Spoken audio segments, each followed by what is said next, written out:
Friends, good afternoon and welcome back to my channel Arpita Shetty's Kannada vlogs. ಎಲ್ಲರೂ ಹೇಗಿದ್ದೀರಾ? ಎಲ್ಲರೂ ಚೆನ್ನಾಗಿದ್ದೀರಾ ಅಂತ ಅನ್ಕೋತೀನಿ. ನಾನು ಕೂಡ ಚೆನ್ನಾಗಿದ್ದೀನಿ. ಬನ್ನಿ ಇವತ್ತಿನ ಬ್ಲಾಗ್ನ ಶುರು ಮಾಡೋಣ. ಇವತ್ತು ಬ್ಲಾಗ್ ನಾನು ನನ್ನ ಮಗಳಿಬ್ಬರು ಸೇರಿ ಶುರು ಮಾಡ್ತಾ ಇದ್ದೀವಿ. ಇವತ್ತು ಶನಿವಾರ ಸಂಜೆ ಆಗಿದೆ. Actually time may be 3 o'clock ಮೇಲಾಗಿದೆ ಅಂತ ಅನ್ಕೋತೀನಿ. ಈಗ ಬ್ಲಾಗ್ನ ಶುರು ಮಾಡ್ತಾ ಇದ್ದೀನಿ. ಇವರು ನಿದ್ದೆ ಮಾಡಿ ಎದ್ರು, ಫೀಡ್ ಮಾಡಿಸಿದ್ದಾಯಿತು. ಸೊ ಇವಾಗ ಮಧ್ಯಾಹ್ನ ಡ್ರಾಪ್ಸ್ ಹಾಕಿಲ್ಲ, ಮಲ್ಕೊಂಬಿಟ್ಟಿದ್ಲಲ್ಲ ಅಂತ ಹಾಕಬೇಕು. ಅದಕ್ಕೆ ಮುಂಚೆ ಫಸ್ಟ್ ಡ್ರಾಪ್ಸ್ ಹಾಕೋಕ್ಕೆ ಮುಂಚೆ ಇವಳಿಗೆ ಉಗುರು ಕಟ್ ಮಾಡಬೇಕು. ಅಷ್ಟು ಉದ್ದ ಬೆಳೆಸಿದಾಳೆ, ತಾಳಿ ತೋರಿಸ್ತೀನಿ ಒಂದು ನಿಮಿಷ. ನೋಡಿ, ನಿನ್ನೆ ಎಲ್ಲ ಫ್ರೈಡೇ ಅಂತ ಕಟ್ ಮಾಡಿಲ್ಲ. ಇವತ್ತಂತೂ ಡೆಫಿನೆಟ್ಲಿ ಸಂಜೆ ಆಗೋಕ್ಕೆ ಮುಂಚೆ ಬೇಗ ಕಟ್ ಮಾಡಿಬಿಡ್ಬೇಕು. ಕಟ್ ಮಾಡಿಸ್ಕೋತಾಳೆ, ಏನು ಅಷ್ಟು ಹಿಂಸೆ ಕೊಡಲ್ಲ. ಬಟ್ ಎಲ್ಲ ಪರ್ಚ್ತಾಳೆ, ಎಲ್ಲ ಪರ್ಚಾಕ್ಬಿಡ್ತಾಳೆ. ಅಮ್ಮಂಗೂ ನಂಗೆ ಇಬ್ಬರಿಗೂ ಪರ್ಚ್ತಾಳೆ. ಸೊ ಅದಕ್ಕೆ ಫಸ್ಟ್ ಕಟ್ ಮಾಡಬೇಕು. ಬನ್ನಿ ಹೇಗೋಗುತ್ತೆ ಬ್ಲಾಗ್ ನೋಡೋಣ. ಬ್ಲಾಗ್ ನೋಡೋಣ ಹೇಗೋಗುತ್ತೆ ಅಂತ ಹೇಳ್ಬಿಟ್ಟು, ಅದಕ್ಕೆ ಮುಂಚೆ ನೀವು ಯಾರಾದ್ರೂ ನನ್ನ ಚಾನಲ್ ಸಬ್ಸ್ಕ್ರೈಬ್ ಮಾಡ್ಕೊಂಡಿಲ್ಲ ಅಂದರೆ ಸಬ್ಸ್ಕ್ರೈಬ್ ಮಾಡ್ಕೊಳ್ಳಿ. ಇನ್ಸ್ಟಾಗ್ರಾಮಲ್ಲಿ ಕೂಡ ಫಾಲೋ ಮಾಡ್ಬೋದು. ಇನ್ಸ್ಟಾಗ್ರಾಮ್ ಲಿಂಕು ಕೆಳಗಡೆ ಡಿಸ್ಕ್ರಿಪ್ಷನ್ ಬಾಕ್ಸಲ್ಲಿರುತ್ತೆ, ಒಂದ್ಸರಿ ಚೆಕ್ ಮಾಡಿ. ಓಕೆನಾ? ಬನ್ನಿ. ನಾನಿವಾಗ ಹೊರಗಡೆ ಅಮ್ಮ ಬಟ್ಟೆ ಒಗಿತಾಯಿದ್ರು, ಹಿಂದೆಗಡೆ ಹೋಗ್ತಾ ಇದ್ದೀನಿ. ಟೈಮ್ ನೋಡಿದ್ರಲ್ಲ ಅಷ್ಟು ಆಗಿತ್ತು. ಆಲ್ಮೋಸ್ಟ್ 4 ಗಂಟೆ ಮೇಲೆ ಆಗಿದೆ. ಇಲ್ಲಿ ನೋಡಿ, ಮಳೆ ಅಂತೂ ಜಾಸ್ತಿ ಅಲ್ವಾ, ವಾತಾವರಣ ಕೋಲ್ಡ್ ಇರೋದ್ರಿಂದ ಬಟ್ಟೆಗಳೇ ಒಣಗ್ತಿಲ್ಲ. ಅದರಲ್ಲೂ ನಾವು ಹೊರನಾಡಿಗೆ ಹೋಗಿ ಬಂದಮೇಲಂತೂ ಬಟ್ಟೆ ಜಾಸ್ತಿ ಇರುತ್ತೆ, ಎಲ್ಲಾದರೂ ಟ್ರಿಪ್ ಹೋಗಿ ಬಂದರೆ. ಸೊ ಹಂಗಾಗಿ ಎಲ್ಲ ಒಗ್ದಿದ್ದೆಲ್ಲ ಆಗಿತ್ತು. ಒಣಗ್ಸೋದೇ ದೊಡ್ಡ ಟಾಸ್ಕ್ ಹೇಳ್ಬೇಕಂತಂದರೆ. ಇನ್ನು ಬೇರೆ ಬಟ್ಟೆಗಳನ್ನೆಲ್ಲ ಅಮ್ಮ ಒಗಿತಾಯಿದ್ರು, ಸುಮ್ಮನೆ ಎತ್ಕೊಂಡು ಬಂದೆ. ಇಲ್ಲಾದರೆ ಸ್ವಲ್ಪ ಸುಮ್ಮನೆ ಇರ್ತಾಳೆ ಅಮ್ಮನ್ನ ನೋಡಿದ್ರೆ. ಅಮ್ಮ ಕೆಲಸ ಮಾಡಬೇಕಾದ್ರೆ ಇವಳಿಗೆ ಒಂಥರ ಕೂಲಾಗಿರ್ತಾಳೆ ನೋಡಿಕೊಂಡು. ಅದಕ್ಕೇ ಜಾಸ್ತಿ ಆ ಥರ ಕರ್ಕೊಂಬಂದು ಕೂರಿಸ್ಕೊತೀನಿ. ಸ್ವಲ್ಪ ಕೋಲ್ಡ್ ಇದೆ ಅಲ್ವಾ ಅಂದ್ಬಿಟ್ಟು ನಾನು ಜಾಸ್ತಿ ಹೋಗಲಿಲ್ಲ. ಎಲ್ಲ ನೋಡ್ಬೋದು. ಇವತ್ತು ಸ್ವಲ್ಪ ಮಳೆ ಕಡಿಮೆ ಇದೆ, ಇಲ್ಲಾಂದರೆ ಇಲ್ಲೆಲ್ಲ ಫುಲ್ಲು ನೀರು ಬಂದು ಕಲ್ ಮೇಲೆಲ್ಲ ನೀರಿರುತ್ತೆ. ಮತ್ತು ಈ ಗಿಡಗಳು ಸೈಡಲ್ಲಿ ಚೆನ್ನಾಗಿ ಬೆಳ್ಕೊಂಡಿದೆ. ಅದು ಏನಂತಾರೆ ಅದಕ್ಕೆ, ಆ ಗಿಡದ ಹೆಸರು ನಂಗೆ ಗೊತ್ತಿಲ್ಲ. ನಿಮ್ಗೆ ಗೊತ್ತಿದ್ದರೆ ಕಮೆಂಟ್ ಮಾಡಿ. ಗೊತ್ತಿದೆ ಬಟ್ ಈಗ ಹೇಳೋಕ್ಕೆ ಮರ್ತೋಗ್ತಿದೆ ಅಷ್ಟೇ. ನೋಡಿ, ಮುಂದೆ ಒಂದು ಹಗ್ಗ ಥರ ಇತ್ತು, ಅಪ್ಪನ ಹತ್ರ ಫುಲ್ಲು ತಂತಿ ಥರ ಕಟ್ಟಿಸ್ಕೊಂಡ್ಬಿಟ್ಟಿದ್ದೀವಿ ಒಣಗಾಕೋಕ್ಕೆ. ಎಲ್ಲ ಒಣಗಾಕಿದ್ದೀವಿ. ಇಲ್ಲಿ ಒಂದ್ರ ಮೇಲೆ ಒಂದು ಹಾಕಿದ್ದೀವಿ, ಯಾಕೆಂದರೆ ಜಾಸ್ತಿ ಬಟ್ಟೆ ಇತ್ತು ಹೊರನಾಡಿಂದ ತಂದಿದ್ದೆಲ್ಲ.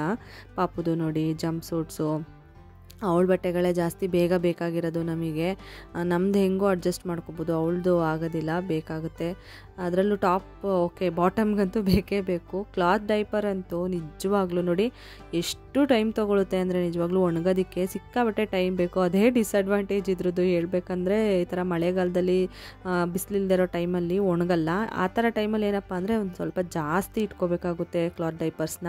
ಸದ್ಯಕ್ಕೆ ನಾನು ತರಿಸಿರೋದು 2 ಚೆನ್ನಾಗಿ ಯೂಸ್ ಆಗುತ್ತೆ, ಬಟ್ ಒಣಗೋದು ಲೇಟು. ಅದು ನನಗೆ ಅನಿಸಿದ್ದು.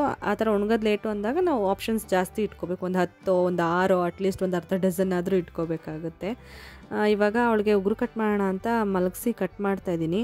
ಯೂಶ್ವಲಿ ಏನು ಗೊತ್ತಾ, ಅವಳಿಗೆ ಉಗುರು ಕಟ್ ಮಾಡೋದು ತುಂಬ ಈಸಿ. ಅವಳೇನು ಜಾಸ್ತಿ ಇದು ಮಾಡೋದಿಲ್ಲ. ಏನಾದರೂ ಒಂದು ಸೌಂಡ್ ಅವಳಿಗೆ ಡಿಶುಮ್ ಅಂತ ಸೌಂಡ್ ಮಾಡೋದು, ಅಥವಾ ಏನಾದರೂ ಒಂದು ಸೌಂಡು ಡಿಫ್ರೆಂಟಾಗಿ ಮಾಡಿದ್ರೆ ಕಾನ್ಸಂಟ್ರೇಟ್ ಮಾಡ್ಕೊಂಡು ನನ್ನ ಮುಖ ನೋಡ್ತಿರ್ತಾಳೆ, ಉಗುರು ಕಟ್ ಮಾಡಿಸ್ಕೊಂಡ್ಬಿಡ್ತಾಳೆ. ಬಟ್ ಇವತ್ತು ಯಾಕೋ ಸ್ವಲ್ಪ ಕಟ್ ಮಾಡಿಸ್ಕೊಳ್ಳೋಕ್ಕೆ ಆಟ ಆಡಿಸಿದ್ಲು ನನ್ನನ್ನು. ವಿಡಿಯೋ ಮಾಡ್ತಾ ಇದ್ನಲ್ಲ, ಇವತ್ತೇ ಮಾಡಿದ್ದು, ಯಾವತ್ತೂ ವಿಡಿಯೋ ಮಾಡ್ಕೊಂಡಿರಲಿಲ್ಲ. ಅದಕ್ಕೆ ಏನೋ ಹಂಗೆ ಆಡಿದ್ಲು, ಏನೋ ಗೊತ್ತಿಲ್ಲ. ಒಟ್ಟು ಒಂದು ಕೈದು ಹೆಂಗೋ ಕಟ್ ಮಾಡಿದೆ, ಒಂದು ಕೈ ಬೆರಳುಗಳ್ದೆಲ್ಲದೂ. ಇನ್ನೊಂದು ಕೈಯಲ್ಲಿ 1-2 ಬೆರಳದು ಉಗುರು ಕಟ್ ಮಾಡಿದೆ ಅಷ್ಟೇ. ಸ್ವಲ್ಪ ಅಳೋದಕ್ಕೆ ಶುರು ಮಾಡಿಬಿಟ್ಲು. ಮೇ ಬಿ ಅವಳಿಗೆ ಒಂಥರ ಸಮಾಧಾನ ಇರಲಿಲ್ವಲ್ಲ, ಅದಕ್ಕೆ ಅನಿಸುತ್ತೆ. ಆಮೇಲೆ ಸರಿ ಬಿಡು ಅಂದ್ಬಿಟ್ಟು ಬಿಟ್ಬಿಟ್ಟೆ. ನಾನು ಹಿಂಸೆ ಕೊಡೋಕ್ಕೆ ಹೋಗಿಲ್ಲ, ಜಾಸ್ತಿ ಹಿಂಸೆ ಮಾಡೋಕ್ಕೆ ಹೋಗಲ್ಲ. 1-2 ಸರಿ ಟ್ರೈ ಮಾಡ್ತೀನಿ, ತುಂಬ ಹಿಂಸೆ ಕೊಟ್ಟು ಕಟ್ ಮಾಡಲ್ಲ. ಅದಕ್ಕೆ ಎತ್ಕೊಂಡೆ ಸಮಾಧಾನ ಮಾಡೋಣ ಅಂತ ನೋಡ್ತಾ ಇದ್ದೀನಿ, ಯಾವ್ದಾವ್ದು ಇನ್ನೂ ಕಟ್ ಮಾಡಬೇಕು ಅಂತ ಹೇಳ್ಬಿಟ್ಟು ಸಮಾಧಾನ ಮಾಡಿ ಮತ್ತೆ ಟ್ರೈ ಮಾಡಿದೆ. ಮತ್ತೇನು ಅವಳು ಸ್ವಲ್ಪ ನೋಡಿ ಹೆಂಗೆ ಅಳಕ್ಕೆ ಶುರು ಮಾಡಿದ್ಲು. ಅದಕ್ಕೆ ಸ್ಟಾಪ್ ಮಾಡಿಬಿಟ್ಟೆ. ಮತ್ತು ನೆಕ್ಸ್ಟ್ ಡೇ ನಾನು ವ್ಲಾಗ್ನ ಕಂಟಿನ್ಯೂ ಮಾಡ್ತಾಯಿದ್ದೀನಿ. ನೆಕ್ಸ್ಟ್ ಡೇ ನೋಡಿ ಇವಳು ಮಲಗಿದ್ದಾಳೆ. ಇವಾಗ ನಾನು ಈ ಥರ ಒಂದು ದುಪ್ಪಟ ಇತ್ತು ನನಗೆ, ನಮ್ಮ ಮನೆಯವ್ರಿಗೆ ಹೇಳಿದೆ, ನಮ್ಮ ಮನೆಯಲ್ಲಿತ್ತು, ತೊಗೊಂಡು ಬನ್ನಿ, ಜೋಲಿ ಕಟ್ಟಿದ್ರೆ ನೆಟ್ ಥರ ಯೂಸ್ ಆಗುತ್ತೆ. ಸುಮ್ಮನೆ ಈಗ ನೆಟ್ ಜೋಲಿ ಹಾಕೋದ್ರೆ ಅವಳಿಗೆ ಡಿಫ್ರೆಂಟ್ ಅನಿಸ್ಬೋದೇನೋ. ಮತ್ತು ಆ ಜೋಲಿ ಹಿಂದಕ್ಕೆ ಹೊರಟೋಗಿತ್ತು ನಮ್ಮ ಮನೆಯಲ್ಲಿ, ಅದು ಎತ್ಕೊಳ್ಳೋಕ್ಕೂ ಆಗಿಲ್ಲ. ಅವ್ರು ಹೊರಡೋ ಟೈಮಲ್ಲಿ ಸರಿ ಅದಿಲ್ಲ ಅಂದರೂ ಅಟ್ಲೀಸ್ಟ್ ಇದು ತೊಗೊಬನ್ನಿ ದುಪ್ಪಟ ಅಂತ ಹೇಳಿದೆ, ಇದು ತಂದಿದ್ರು. ಅದನ್ನು ಕಟ್ಟೋದ್ರಿಂದ ಆರಾಮಾಗಿ ಅವಳಿಗೂ ಚೇಂಜ್ ಅನಿಸಲ್ಲ, ಜೋಲಿ ಕಂಫರ್ಟಾಗೂ ಮಲ್ಕೋತಾಳೆ. ಮತ್ತು ಸೊಳ್ಳೆಯಿಂದನೂ ದೂರ ಇರ್ಬೋದು. ಅದಕ್ಕೇ ಅದನ್ನು ಕಟ್ಟಿದ್ದೀನಿ. ಇವಾಗ ಅದನ್ನು ಯೂಸ್ ಮಾಡ್ತಾಯಿದ್ದೀನಿ. ಇನ್ನೂ 1-2 ಐಟಮ್ಸ್ ತಂದಿದ್ದಾರೆ. ನೆಟ್ ಇರೋವಂಥದ್ದು ಛತ್ರಿ ಥರ ಬರುತ್ತೆ ನೋಡಿ, ಮಗು ಮೇಲೆ ಕವರ್ ಮಾಡೋದು ಆ ಥರದ್ದೆಲ್ಲ ಯೂಸ್ ಆಗ್ತಿದೆ ಇವಾಗ ಸ್ವಲ್ಪ ಅವಾಯ್ಡ್ ಆಗ್ತಿದೆ. ಸೊಳ್ಳೆಯಿಂದ ಕಚ್ಚಿಸ್ಕೊಳ್ಳೋದು ಇವಳಿಗೆ. ಈ ಥರ ಸ್ನಾನ ಮಾಡಿಸುವಾಗ ಮಲಗಿಸ್ತೀನಲ್ಲ, ಆ ಥರ ಮಲಗಿಸ್ಬಿಟ್ಟು ಆಟ ಆಡಿಸ್ತಾ ಇರ್ತೀನಿ ನಾನು ಅವಳನ್ನ. ಸ್ವಲ್ಪ ಏನಾದರೂ ಅವಳು ಅಳ್ತಿರ್ತಾಳಲ್ವ, ಆವಾಗ ಸ್ವಲ್ಪ ಸಮಾಧಾನ ಆಗ್ತಾಳೆ ಆ ಥರ ಆಟ ಆಡಿಸಿದ್ರೆ. ಫೇಸ್ ಮಸಾಜು ಏನಾದರೂ ಮಾಡೋದು, ಅವಳಿಗೆ ಆಟ ಆಡಿಸೋದು ಏನಾದರೂ ಮಾಡಿದ್ರೆ ಸುಮ್ಮನೆ ನಕ್ಕೊಂಡು ಆಟ ಆಡ್ಕೊಂಡಿರ್ತಾಳೆ. ಎಷ್ಟು ಆಟ ಆಡ್ಕೊಂಡಿರ್ತಾರೋ ಮಕ್ಕಳು ಅಷ್ಟೇ ಒಂದೊಂದು ಸಾರಿ ಕಿರಿಕ್ ಮಾಡಾಕ್ಬಿಡ್ತಾರೆ. ಇವಳು ಅಷ್ಟೇ. ಇವಾಗ ಸಂಜೆ ಆಯ್ತಲ್ಲ, ಕಾಫಿ ಮಾಡೋಣ ಅಂತ ಹೇಳ್ಬಿಟ್ಟು ಕಾಫಿ ಮಾಡ್ತಾ ಇದ್ದೀನಿ. ಈ ವ್ಲಾಗು ಅಷ್ಟೇ, ಇವತ್ತಿನ ವ್ಲಾಗು ನಾನು ಸ್ವಲ್ಪ ಮಧ್ಯಾಹ್ನದ ಮೇಲೇ ಶುರು ಮಾಡಿದೆ. ಕೆಲವೊಂದು ಸರಿ ಬೇಗ ಶುರು ಮಾಡೋಕ್ಕಾಗುತ್ತೆ, ಕೆಲವೊಂದು ಸರಿ ಆಗೋದೇ ಇಲ್ಲ, ಕಂಟಿನ್ಯೂ ಮಾಡೋಕ್ಕೆ ಆಗೋಲ್ಲ. ವ್ಲಾಗ್ನ ನೋಡಿದ್ರಲ್ಲ ನೀವೇ, ಒನ್ ಡೇ ಮಾಡಿರ್ತೀನಿ, ಇನ್ನೊಂದು ಡೇ ಅರ್ಧ ಕಳೆದೋಗಿರುತ್ತೆ, ವ್ಲಾಗೇ ಮಾಡಿರಲ್ಲ. ಇವಾಗ ಸಂಜೆ ಪೂಜೆ ಮಾಡಿದರು ಅಮ್ಮ, ಅದ್ರದ್ದೊಂದು ಕ್ಲಿಪ್ಪಿಂಗ್ ಹಾಕ್ತೆ. ಅಷ್ಟೊತ್ತಿಗೆ ಕಾಫಿ ಕೂಡ ಬಂತು. ಕಾಫಿ ಕುಡಿಬೇಕು ಬಿಸ್ಕೆಟ್ ಜೊತೆಗೆ. ಈ ಚಳಿ ವಾತಾವರಣಕ್ಕಂತೂ ನನಗೆ ಸಂಜೆ ಹೊತ್ತು ಕಾಫಿ ಕುಡಿಬೇಕು ಅಂತ ರೆಗ್ಯುಲರಾಗಿ ಅನಿಸ್ತಿದೆ ಇವಾಗ. ಸರಿ ಕೂತ್ಕೊಂಡು ಇವಾಗ ನಮ್ಮ ಅಜ್ಜಿನೂ ಬಂದಿದ್ದರು. ಅವ್ರು ಈ ಕಡೆ ಇದ್ದಾರೆ, ಕಾಣಿಸ್ತಾ ಇಲ್ಲ, ಕ್ಯಾಮ್ರಾ ಔಟ್ ಆಫ್ ಫ್ರೇಮ್ ಇದ್ದಾರೆ. ಟಿ ವಿ ನೋಡ್ಕೊಂಡು ನಾನು, ಅಮ್ಮ, ಅಜ್ಜಿ, ನನ್ನ ತಮ್ಮ 4 ಜನನೂ ಕಾಫಿ ಕುಡಿತಾ ಇದ್ದೀವಿ. ನನಗೂ ಈ ಟೈಮಲ್ಲಿ ಲೈಟಾಗಿ ಹಶ್ವಾಗಿರುತ್ತೆ. ನಾನು ಬ್ರೆಸ್ಟ್ ಫೀಡ್ ಮಾಡೋದ್ರಿಂದ ಯೂಶ್ವಲಿ ಎಲ್ಲ ಬ್ರೆಸ್ಟ್ ಫೀಡಿಂಗ್ ಮಾಮ್ಸ್ಗೂ ಇದು ಎಕ್ಸ್ಪೀರಿಯೆನ್ಸ್ ಆಗಿರುತ್ತೆ. ನನ್ನ ಫ್ರೆಂಡ್ ಕೂಡ ಶೇರ್ ಮಾಡ್ತಿದ್ಲು, ಅವಾಗ ತುಂಬ ಹಶ್ವಾಗುತ್ತೆ, ಪ್ರೆಗ್ನೆನ್ಸಿನಲ್ಲಿ ನಾನು ಹಶ್ವಾಗುತ್ತೆ ಅಂತ ಹೇಳ್ತಿದ್ನಲ್ಲ, ಇವಾಗೇನು ಹಶ್ವಾಗೋದು, ಅವಾಗ ಇನ್ನೂ ಜಾಸ್ತಿ ಹಶ್ವಾಗುತ್ತೆ ಅಂತ ಹೇಳ್ತಿದ್ಲು. ಬಟ್ ನನಗೇನಪ್ಪ ಅಂದರೆ ಹಶ್ವಾಗುತ್ತೆ, ಬಟ್ ಪ್ರೆಗ್ನೆನ್ಸಿನಲ್ಲಿ ಆಗ್ತಿದ್ದಷ್ಟು ಆಗ್ತಿಲ್ಲ. ಪ್ರೆಗ್ನೆನ್ಸಿನಲ್ಲಿ ಸಿಕ್ಕಾಬಟ್ಟೆ ಮಧ್ಯರಾತ್ರಿಲೆಲ್ಲ ಎದ್ದು ನಾನು ತಿಂದಿದ್ದೀನಿ, ಆ ಥರ ಹಶ್ವಾಗ್ತಿತ್ತು ನನಗೆ. ಎಷ್ಟೇ ನಾನು ಕುತ್ತಿಗೆ ಬಿರಿಯ ತಿಂದ್ಬಿಟ್ಟು ನೈಟ್ ಟೈಮ್ ಮಲ್ಕೊಂಡ್ರು, ನೈಟ್ ಟೈಮ್ ಮಧ್ಯರಾತ್ರಿಲಿ ಒಂದು ಸರಿ ಎದ್ದು ತಿನ್ನಲೇಬೇಕಿತ್ತು ಏನಾದ್ರೂ. ನಾನು ಫ್ರೂಟ್ಸ್ ತಿಂತಿದ್ದೆ, ಜಾಸ್ತಿ ಆ್ಯಪಲ್ ತಿಂತಿದ್ದೆ, ಕೆಲವೊಂದು ಸರಿ ಬಿಸ್ಕೆಟ್ಸು, ಡ್ರೈ ಫ್ರೂಟ್ಸು. ನಂಗೆ ಆ್ಯಪಲ್ ಇಲ್ಲ ಅಂದರೆ ಭಯ ಆಗ್ತಿತ್ತು. ನೈಟ್ ಏನಪ್ಪ ತಿನ್ನೋದು ಎದ್ದು ಹೊಟ್ಟೆ ಹಶ್ವಾದಾಗ ಅಂತ. ಎಷ್ಟೋ ಸರಿ ದೋಸೆ ಆ ಥರ ಹಾಕ್ಕೊಂಡು ತಿಂದಿದ್ದೀನಿ. ಅನ್ನ ಸಾಂಬಾರಂತೂ ತಿಂದಿದ್ದೀನಿ.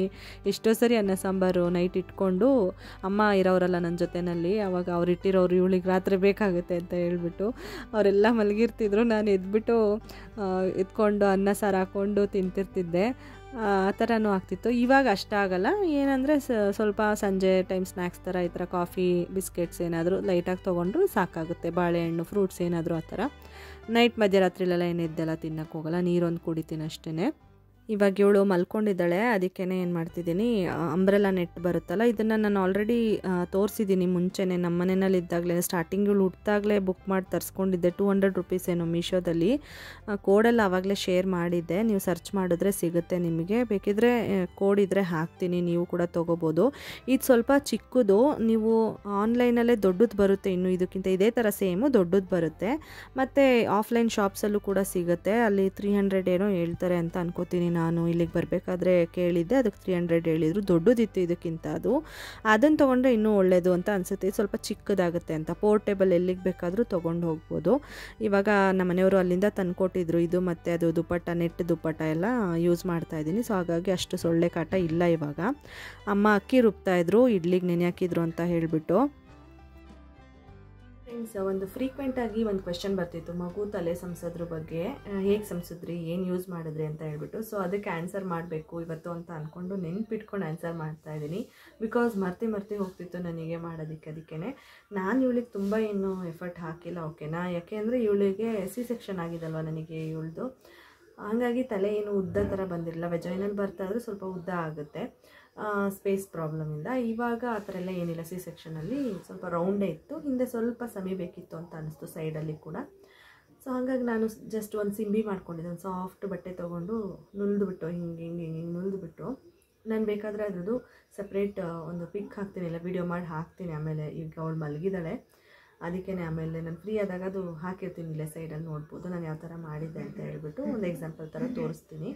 ಈ ಥರ ಬಟ್ಟೆನ ನುಲ್ದುಬಿಟ್ಟು ಅದನ್ನು ರೌಂಡ್ ಮಾಡಿ, ಅದಕ್ಕೆ ದಾರ, ಮಾಮೂಲಿ ಸೂಜಿ ದಾರದ ದಾರ ಬರುತ್ತಲ್ಲ, ಆ ದಾರ ಎಲ್ಲ ಸುತ್ತಿ ಟೈಟ್ ಮಾಡಿ ಒಂದು ಸಿಂಬಿ ಥರ ಚಿಕ್ಕದಾಗಿ ಮಾಡ್ಕೊಂಡಿದ್ದೆ. 3 ಮಂತ್ಸ್ವರೆಗೂ ಹಾಕೋದಕ್ಕೆ ಬೇಕು ಅಂದ್ಬಿಟ್ಟು. ಸೊ ಅದನ್ನು ಏನಕ್ಕೆ ಹಾಕ್ತಿದೆ ಅಂದರೆ, ಅವಳು ಕತ್ತು ಸ್ಟ್ರೈಟಾಗಿ ಇಟ್ಕೊಂಡು ಅದರೊಳಗಡೆ ಹಳ್ಳ ಥರ ಬೀಳುತ್ತಲ್ವ, ಮಲ್ಕೊಳ್ಳಿ, ಅವಾಗ ಹಿಂದೆ ತಲೆ ಸಮಿಯುತ್ತೆ ಅಂತ ಹೇಳ್ಬಿಟ್ಟು. ಮತ್ತು ಸೈಡಿಗೂ ಕೂಡ ಮಲಗಿಸ್ತಿದ್ದೆ, ಅದನ್ನು ತೆಗೆದು. ಯಾವಾಗಲೂ ಅದರಲ್ಲೇ ಮಲಗಿಸಿದ್ರೆ ಈ ಕಡೆ ಸೈಡ್ ಹಾಗೆ ಉಳ್ಕೊಂಡ್ಬಿಡುತ್ತೆ. ಸೊ ಹಾಗಾಗಿ ಸೈಡಿಗೆ ಕೂಡ ಮಲಗಿಸ್ತಿದ್ದೆ. ಈಗ ಬ್ರೆಸ್ಟ್ ಫೀಡ್ ಮಾಡಬೇಕಾದ್ರೆ ಸೈಡಿಗೆ ಮಲ್ಕೋತಿದ್ಲು. ನಾರ್ಮಲಾಗಿ ಚಾಪೆ ಮೇಲೆಲ್ಲ ಹಾಕಿದ್ರೆ, ಬೆಡ್ ಮೇಲೆ ಹಾಗೆ ಹಾಕಿದ್ರೆ ಅವಳು ಮಲ್ಕೊತಿದ್ಲಲ್ಲ ಸೈಡಿಗೆ, ಅಲ್ಲಿ ಕೂಡ ತಲೆ ಸಮಿದೆ, ಹಿಂದೆನೂ ಸಮಿತು. 3 ಮಂತ್ಸ್ವರೆಗೂ ಬೇಗ ಬೇಗ ಸಮಿಯುತ್ತೆ, ಮಗು ಸಾಫ್ಟಾಗಿರುತ್ತೆ ತಲೆ ಎಲ್ಲ ಅಲ್ವಾ, ಬೇಗ ಸಮಿಯುತ್ತೆ. ಅದಾದಮೇಲೆ ಸ್ವಲ್ಪ ಒಂದು 5 ಮಂತ್ಸ್ವರೆಗೂ ನಿಧಾನ ಆದರೆ ಸಮಿಬೋದು, ಇಲ್ಲ ಅಂದರೆ ಇಲ್ಲ, ಆ ಥರ ನನ್ನ ಎಕ್ಸ್ಪೀರಿಯೆನ್ಸಲ್ಲಿ. ಸೊ ಇಷ್ಟು ಮಾಡಿದೆ. ಅದಾದಮೇಲೆ ಒಂದು ನಾನು ಟವಲ್ ಅಥವಾ ನಂದು ಸ್ಟ್ರಾಲ್ ಏನಿದೆ ಅದನ್ನು ಫೋಲ್ಡ್ ಮಾಡಿಬಿಟ್ಟು ಅವಳ ಹೈಟಿಗೆ ತಕ್ಕಂಗೆ 2 ಸಣ್ಣ ಸಣ್ಣ ಪಿಲ್ಲೋ, ನಾನು ಆನ್ಲೈನಿಂದ ಒಂದು ಪ್ರಾಡಕ್ಟ್ ತರಿಸಿದೆ ಆಯಿತಾ. ಪಿಲ್ಲೋದು ಸಣ್ಣ ಪಿಲ್ಲೋ, ದೊಡ್ಡದು ಒಂದು ಪಿಲ್ಲೋ ಆಯಿತು, ಅದು ತೋರಿಸ್ತೀನಿ, ಪಿಕ್ ಹಾಕ್ತೀನಿ ನೋಡಿ. ಅದರಲ್ಲಿ ದೊಡ್ಡದು ಕೆಳಗಡೆ ಪಿಲ್ಲೋ ಏನಿದೆ ಅವಳಿಗೆ ತುಂಬ ದೊಡ್ಡದು ಅನಿಸ್ತಿತ್ತು, ಕತ್ತು ನೋವು ಬರುತ್ತೆ ಅವಳು ಏಜಿಗೆ ಅದು ದೊಡ್ಡದು ಅಂತ. ನಾನೇನು ಮಾಡಿದೆ, ಒಂದು ಟವಲ್ ಅಥವಾ ಕುಷನ್ ಸ್ಟ್ರಾಲ್ ಥರ ಇರುತ್ತಲ್ಲ ಅದಕ್ಕೇ ಕುಷನ್ ಪಿಲ್ಲೋ 2 ಸಣ್ಣ ಸಣ್ಣದನ್ನ ಹಾಕಿ ಅದರಲ್ಲಿ ಮಲಗಿಸ್ತಿದ್ದೆ. ಆವಾಗ ಅವಳು ಸ್ಟ್ರೈಟ್ ಮಲ್ಕೊತಿದ್ಲು. ಅದರಲ್ಲೂ ಈ ಕಡೆ ಸೈಡಿಗೆ ಈ ಕಡೆ ಸೈಡಿಗೆ ಒಂದೇ ಸೈಡಿಗೆ ಮಲ್ಕೋತಿದ್ದಾರೆ ಮಕ್ಕಳು ಅಂದರೆ ಅದನ್ನು ಕೂಡ ಯೂಸ್ ಮಾಡ್ಬೋದು, ಓಕೆನಾ. ಅದಾದಮೇಲೆ ನಾನು ಚಾಪೆ ಮೇಲೆ ಉರುಳಾಕ್ತಿದ್ವಿ, ಮಾಮೂಲಿ ಬೆಡ್ ಮೇಲೆ ಹಾಕ್ತಿದ್ವಿ. ಆಟ ಆಡ್ಕೊಂಡು ಅವಳು ಆ ಕಡೆ ಈ ಕಡೆ ತಿರುಗಿದಾಗ ಒಂದೊಂದು ಸೈಡೇ ಮಲ್ಕೊಂಡಾಗ ಅದು ಸಂದ್ಕೊಳ್ತಾ ಬಂತು. ಇಷ್ಟೇ ನಾವು ಹಾಕಿದ್ದೆ ಎಫರ್ಟ್ ಹೇಳಬೇಕು ಅಂತಂದರೆ. ಬಟ್ ಏನಂದರೆ ಒಂದೇ ಕಡೆಗೆ ಬಿಡಬೇಡಿ, ಚೇಂಜ್ ಮಾಡ್ತಾಯಿರಿ ಪೊಸಿಷನ್ನ ಮಕ್ಕಳದು ಅಷ್ಟೇ. ಆಮೇಲೆ ಯಾವಾಗಲೂ ಹಿಂಗೇನೋ ಮಲಗ್ಸೋಕ್ಕೆ ಹೋಗಬೇಡಿ, ಎಲ್ಲ ಕಡೆನೂ ಮಾಡಿ ಈಕ್ವಲಾಗಿ ಮಾಡಿದ್ರೆ ಚೆನ್ನಾಗಿ ಸಮಿಯುತ್ತೆ, ಅಷ್ಟೇ ಮೇಯ್ನು. ನಮಗೆಲ್ಲ ನಮ್ಮ ಅಜ್ಜಿ ಏನೇನೋ ಮಾಡಿದ್ರು ಅಂತ ಅಮ್ಮ ಹೇಳ್ತಾರೆ, ಕಲ್ಲೆಲ್ಲ ತಂದು ಹಾಕಿದ್ದು, ಅದು ಏನೇನೋ ಹಾಕಿದ್ರು ಕೆಳಗೆ ಅಂತ. ಅದೆಲ್ಲ ನಾವೇನೂ ಮಾಡೋಕ್ಕೆ ಹೋಗಿಲ್ಲ. ಮೇಯ್ನ್ ಬಂದು ಇವಳು ತೊಟ್ಲಲ್ಲಿ ಜಾಸ್ತಿ ಮಲಗಲೇ ಇಲ್ಲ, ಏನಾದರೂ ಹಾಕೋಕ್ಕೆ ಕೆಳಗೆ. ಸೊ ಅದಕ್ಕೆ ಅವಳು ಎಲ್ಲಿ ಮಲಗ್ತಾಳೆ ಅಲ್ಲಿಗೆ ಏನು ಅಡ್ಜಸ್ಟ್ ಆಗುತ್ತೆ ಆ ಥರ ನಾನು ಮಾಡಿಕೊಂಡು ಮಲಗಿಸ್ತಾ ಬಂದೆ. ಈಗ ಆಲ್ಮೋಸ್ಟ್ ಅವಳಿಗೆ ಚೆನ್ನಾಗೇ ಸಮಿದಿದೆ. ಈ ಕಡೆ ಸೈಡಲ್ಲೂ ಓಕೆ ಅಂತ ಅನಿಸುತ್ತೆ. ತುಂಬ ಏನು ತಲೆ ಕೆಡ್ಸ್ಕೊಳಕ್ಕೆ ಹೋಗ್ಬಾರ್ದಾಯ್ತಾ. ಮುಂದೆಗಡೆ ಎಲ್ಲ ಅಮ್ಕಿ ಆ ಥರ ಎಲ್ಲ ಹೇಳ್ತಾರಲ್ಲ, ಅದೆಲ್ಲ ನನಗೆ ಆಗುತ್ತೆ ಅಂತ ಅನಿಸಿಲ್ಲ. ಬಟ್ ಹಿಂದೆ ಮಾತ್ರ ಎಕ್ಸ್ಪೀರಿಯೆನ್ಸ್ ಆಗಿರೋ ಸ್ವಲ್ಪ ಸಮಿತು ಅಂತ ಅನಿಸ್ತು. ಸೈಡಲ್ಲೂ ಸಮಿಯುತ್ತೆ, ಅದು ಎಕ್ಸ್ಪೀರಿಯೆನ್ಸ್ ಆಯಿತು. ಬೆಳಗ್ಗೆ ಎದ್ದ ತಕ್ಷಣ ಮೂಗೆತ್ತಿ ಹಣೆ ಅಮ್ಕಿ ಅಂತ ಎಲ್ಲರೂ ನನಗೂ ಹೇಳೋರು. ನಾನು ಆದಷ್ಟು ಮಾಡಿದ್ದೀನಿ. ಬಟ್ ಪೂರ್ತಿಯಾಗಿ ನಾವು ತಿದ್ದೋದಕ್ಕಾಗೋದಿಲ್ಲ ಅಲ್ವ, ಮಕ್ಕಳನ್ನ ಹುಡ್ತಾ ಹೇಗಿರ್ತಾರೋ ಹಾಗೆಯೇ. ಅದೆಲ್ಲ ನನಗೇನು ಅಷ್ಟೊಂದು ಡಿಫ್ರೆನ್ಸ್ ಅನಿಸಿಲ್ಲ, ಮೂಗು ಹಣೆ ಎಲ್ಲ. ಬಟ್ ಹಿಂದೆ ತಲೆದು ಮಾತ್ರ ಚೆನ್ನಾಗಿ ನನಗೆ ವಿಸಿಬಲ್ ರಿಸಲ್ಟ್ ಕಾಣಿಸ್ತು. ಸೊ ಇದು ಕೂಡ ತೊಗೊಂಡಿದ್ದೆ, ಇದೇನು ಯೂಸ್ ಆಗಿಲ್ಲ ಅವಳಿಗೆ, ಕಂಫರ್ಟ್ ಫೀಲ್ ಆಗ್ತಿಲ್ಲ, ತಲೆ ಸಿಗಾಕೊಂಡಂಗೆ ಅನಿಸ್ತಿದ್ರೊಳಗಡೆ, ಅವಳು ಮಲ್ಕೋತಾನೆ ಇರಲಿಲ್ಲ. ಸೊ ಇದು ಏನಷ್ಟು ಬೇಡ ಅಂತ ಅನ್ಕೋತೀನಿ ಈ ಥರದ್ದು. ಇದು ಈಗ ಯೂಸ್ ಆಗ್ತಿದೆ ಅಷ್ಟೇ, ಸುಮ್ಮನೆ ಅವಳನ್ನ ಮಲಗ್ಸೋದಕ್ಕೆ, ಏನಾದರೂ ಡ್ರಾಪ್ಸ್ ಹಾಕೋದಕ್ಕೆ, ಅದಕ್ಕೆಲ್ಲ. ಅದು ಬಿಟ್ಟರೆ ಅಷ್ಟೇ ನಾವು ಮಾಡಿದ ಎಫರ್ಟ್ ಅವಳು ತಲೆ ಸಂಸೋದಕ್ಕೆ. ಕೇಳ್ತಿದ್ರಿ ಅಲ್ವಾ, ಅದಕ್ಕೇ ಹೇಳಿದೆ. ಏನು ಮಾಡಿದೆ, ರಫ್ ಆಗಿರೋ ಸ್ವಲ್ಪ ಟವಲ್ನ ತೊಗೊಂಡು ಹಾಕ್ಕೊಂಡ್ರೆ, ನಾನು ಹಂಗೆ ಮಾಡಿದ್ದು, ರಫ್ ಇರೋ ಒಂದು ಟವಲ್ನ ಹಾಕ್ತಿದ್ದೆ ಅವಳ ಥರ ದಿಮ್ ಥರ ಪಿಲ್ಲೋ ಥರ ಅವಳಿಗೆ ಫೀಲ್ ಆಗ್ತಿತ್ತು. ಅದು ಸ್ವಲ್ಪ ಹೈಟಲ್ಲಿ ಮಲ್ಕೊಳ್ಳೋಳು, ಬ್ರೆಸ್ಟ್ ಫೀಡ್ ಮಾಡೋಕ್ಕೂ ನಂಗೆ ಈಸಿ ಆಗೋದು, ನತ್ತತ್ತಿಸ್ಕೋತಿರ್ಲಿಲ್ಲ. ಸೊ ಹಂಗಾಗಿ ಅದನ್ನೇ ಕಂಟಿನ್ಯೂ ಮಾಡ್ಕೊಂಡು ಬಂದೆ. ಇವಾಗೇನು ಹಾಕಲ್ಲ ಅವಳಿಗೆ ಜಾಸ್ತಿ. ನೈಟ್ ಟೈಮ್ ಮಲ್ಕೋಬೇಕಾದ್ರೆ ಆರಾಮಾಗಿ ನಾರ್ಮಲಾಗಿ ಮಲ್ಕೋತಾಳೆ. ಮಾಮೂಲಿ ಏನಾದರೂ ಆಟ ಆಡ್ತಿರ್ತಾಳೆ, ಎದ್ದಿರ್ತಾಳಲ್ಲ, ಅಂಥ ಟೈಮಲ್ಲಿ ಮಾತ್ರ ಪಿಲ್ಲೋಸ್ನ ಹಾಕ್ತೀನಿ ಅಷ್ಟೇ. ಓಕೆ, ಬನ್ನಿ ಇವಾಗ ನಾರ್ಮಲ್ ವ್ಲಾಗ್ನ ಕಂಟಿನ್ಯೂ ಮಾಡೋಣ. ಸ್ವಲ್ಪ ಹೊತ್ತು ಮಲಗಿದ್ದು ಎದ್ಬಿಟ್ಲು ಅವಳು. ಅಂದರೆ ಇವತ್ತು ಮಧ್ಯಾಹ್ನ ಮಲ್ಕೊಳ್ಳಿಲ್ಲ ಜಾಸ್ತಿ, ಎದ್ದೇ ಇದ್ಲು. ಆಮೇಲೆ ಸಂಜೆ ಒಂದು 5:30-6 ಗಂಟೆ ಹಂಗೆ ಮಲ್ಕೊಂಡಿದ್ದಕ್ಕೆ 8:45 ಹಂಗೆ ಎದ್ಲು. ನಂಗೆ ಗೊತ್ತಾಯಿತು ಇವಾಗ ಚೆನ್ನಾಗಿ ನಿದ್ದೆ ಕಂಪ್ಲೀಟ್ ಮಾಡ್ಕೊಂಬಿಟ್ಟವಳೆ. ಇವಳಿನ ನೈಟ್ ಲೇಟಾಗೆ ಮಲ್ಕೊಳ್ಳೋದು. ಮಿನಿಮಮ್ ಅಂತಂದರೆ ಒಂದು 1.5 ಅವರ್ ಬೇಕು, ಮ್ಯಾಕ್ಸಿಮಮ್ ಅಂದರೆ ಒಂದು 2 ಅವರ್ಸ್ ಆದರೂ ಬೇಕು ಅವಳು ಮತ್ತೆ ನಿದ್ದೆ ಮಾಡೋದಕ್ಕೆ ನೈಟ್ ಅಂತ ಗೊತ್ತಾಯಿತು. ಸೊ ಅದಕ್ಕೆ ನಾನು ಮೆಂಟಲಿ ಫಿಕ್ಸ್ ಆದೆ, ಓಕೆ ಇವಳು ಇವತ್ತು 11 ಗಂಟೆವರೆಗೂ ಮಲಗೋದಿಲ್ಲ ಅನ್ನೋ ಥರ ಫಿಕ್ಸ್ ಆದೆ. ಆಟ ಆಡಿಸ್ತಾ ಇದ್ದೆ ನಾನು ಅವಳನ್ನು. ಏನು ಗೊತ್ತಾ, ಆ ಥರ ಮೆಂಟಲಿ ಫಿಕ್ಸ್ ಆಗಿಬಿಟ್ರೆ ನಮಗೂ ಈಸಿ ಆಗುತ್ತೆ ಅವಳನ್ನ ಹ್ಯಾಂಡಲ್ ಮಾಡೋದಕ್ಕೆ. ಅವಳು ಆರಾಮಾಗಿ ಆಟ ಆಡಿಕೊಂಡು ಚೆನ್ನಾಗಿದ್ದಾಳೆ, ಟೈಮ್ ಪಾಸ್ ಮಾಡ್ತಿದ್ದಾಳೆ ಅಂತ ಅಂದ್ಕೊಂಡ್ರೆ, ಆದರೆ ನಾನೇ ಒಬ್ಬಳೇ ನೋಡ್ಕೋತೀನಿ ಆಯಿತಾ. ಇಲ್ಲ ಇವಳು ಅಳ್ತಿದ್ದಾಳೆ, ಹಠ ಮಾಡ್ತಿದ್ದಾಳೆ ಅಂತ ಅಂದಾಗ ಎಲ್ಲರೂ ಎದ್ದೇಳ್ತಾರೆ. ಈ ಥರ ಟೈಮಲ್ಲಿ ಏನಂದರೆ ಅವ್ರ ಪಾಡಿಗೆ ಅವ್ರನ್ನ ಮಲ್ಕೊಳ್ಳಿ ಅಂತ ಹೇಳ್ಬಿಡ್ತೀನಿ. ನಂದು ಊಟ ಎಲ್ಲ ಆಗಿರುತ್ತಲ್ಲ, ಇನ್ನೇನಿಲ್ಲ, ಇವಳಿಗೆ ಫೀಡ್ ಮಾಡಿಸಿ ಮಲಗಿಸೋದಷ್ಟೇ. ಮತ್ತೆ ಇನ್ನೊಂದು ಸರಿ ಅವಳೇನಾದರೂ ಫೀಡ್ ಡಿಮ್ಯಾಂಡ್ ಮಾಡಿದ್ರೆ, ಸೊ ಹಂಗಾಗಿ ಅವ್ರನ್ನೆಲ್ಲ ಮಲ್ಕೊಳ್ಳಿ ಅಂತ ಹೇಳ್ತೀನಿ. ಇವಳೇನಾದರೂ ಸ್ವಲ್ಪ ಕಿರಿಕಿರಿ ಮಾಡಿದಾಗ ಅವ್ರಿಗೆ ಎಚ್ಚರ ಆಟೋಮೆಟಿಕ್ಕಾಗಿ ಆಗಿಬಿಡುತ್ತೆ. ಅಂಥ ಟೈಮಲ್ಲಿ ಎಲ್ಲರೂ ಸೇರ್ಕೊಂಡು ಸಮಾಧಾನ ಮಾಡಿ ಅವಳನ್ನ ಮಲಗಿಸೋದಕ್ಕೆ ಟ್ರೈ ಮಾಡ್ತೀವಿ ಅಷ್ಟೇ. ಇವಳಿಗೆ ಏನು ಗೊತ್ತಾ, ಟಾಯ್ಸ್ಗಿಂತ ಜಾಸ್ತಿ ಏನಾದರೂ ಅವಳಿಗೆ ಹೊದಿಸ್ತೀವಲ್ಲ ಅದನ್ನು ಎಳ್ಕೊಂಡು ಬಾಯಿಗೆ ಹಾಕ್ಕೊಳ್ಳೋದು, ಮುಖದ ಮೇಲೆ ಎಳ್ಕೊಳ್ಳೋದು, ಈ ಥರ ಇಷ್ಟ ಆಗುತ್ತೆ ಅವಳಿಗೆ. ಅದಕ್ಕೆ ನೋಡಿ, ಹೊದಿಸಿದ್ರೆ ಅದನ್ನು ಬಾಯಿಗೆ ಹಾಕ್ಕೊಳ್ಳೋಕೆ ಹೋಗ್ತಾಳೆ, ಮುಖದ ಮೇಲೆ ಎಳ್ಕೊಳ್ಳೋಕೆ ಹೋಗ್ತಾಳೆ, ಈ ಥರ ಮಾಡ್ತಾಳೆ. ಟಾಯ್ಸ್ ಕೊಟ್ಟರೆ ತೆಗ್ದು 1 ಸೆಕೆಂಡ್ ಕೊಟ್ಟ ತಕ್ಷಣ ಬಿಸಾಕೋದು, ಮತ್ತೆ ಎತ್ಕೊಡು ಅಂತ ಕೇಳೋದು, ಆ ಥರ ಮಾಡ್ತಾಳೆ. ನನಗೂ ಕೊಟ್ಟು ಸಾಕಾಗುತ್ತೆ ಟಾಯ್ಸ್ನ. ಆಮೇಲೆ ನಾನು ಕೊಡೋಕ್ಕೆ ಹೋಗೋದಿಲ್ಲ ಒಂದೊಂದು ಸರಿ ಅಂತೂ. ನೋಡಿ ಬೆರಳನ್ನ ಹೆಂಗೆ ನೋಡ್ಕೋತಿದ್ದಾಳೆ ಬಾಯೊಳಗಡೆಗೆ ಹಾಕ್ಕೊಳ್ಳೋಕ್ಕೆ, ನೋಡ್ಕೊಂಡು ನಿಧಾನಕ್ಕೆ ಬಾಯೊಳಗಡೆಗೆ ಹಾಕೋತಾಳೆ. ಅದು ರೂಢಿ ಮಾಡ್ಕೊಂಡ್ಬಿಟ್ಟಿದ್ದಾಳೆ ಇವಾಗ.